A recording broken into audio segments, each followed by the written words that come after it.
Have you ever noticed that some of the kindest people you've ever met are also some of the most tired? The ones who always show up, always smile, always say yes when you ask for help. But if you look closely, if you really pay attention, you can see it.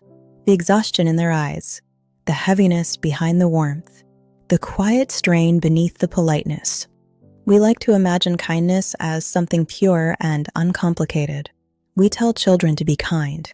We admire kindness in leaders. We measure our humanity by how much compassion we can extend.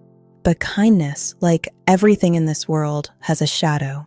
And when we ignore that shadow, when we pretend it doesn't exist, kindness can turn into something destructive.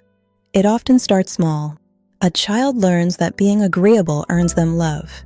When they put their own needs aside to make others comfortable, they get rewarded smiles, praise, affection they don't always receive otherwise. Over time, that lesson sinks deep into the nervous system.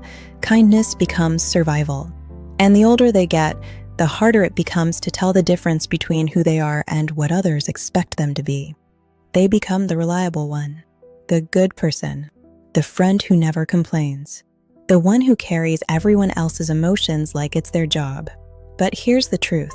When kindness is driven by fear of rejection, fear of being seen as selfish, fear of losing love, it stops being pure kindness.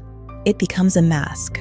And masks, when worn too long, start to suffocate the person beneath them. Think about the endlessly kind people in your life. They'll listen to your problems for hours. They'll help you move. They'll lend money they don't have. They'll sacrifice rest just to make sure you're okay. At first it looks admirable, even saintly. But if you've ever lived that role, you know what's happening underneath. Behind every act of self-sacrifice, there's often a quiet resentment.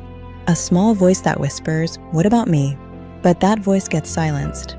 Psychologists call one part of this compassion fatigue, the burnout that happens when someone gives so much care and empathy that they eventually run dry.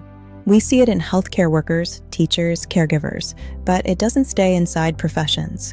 Everyday kind souls can experience it too, especially the ones who learned early that being loved meant being useful. Eventually, the gardener collapses and the whole garden withers with them. And here's the unsettling part. Sometimes kindness becomes a weapon without you even realizing it. When you're known as the kind one, people start to expect it. They rely on it. And your kindness teaches them, subtly, that your needs are negotiable. The kinder you become, the more invisible you feel. And invisibility isn't peace. It's loneliness dressed up as politeness. None of this means kindness is bad.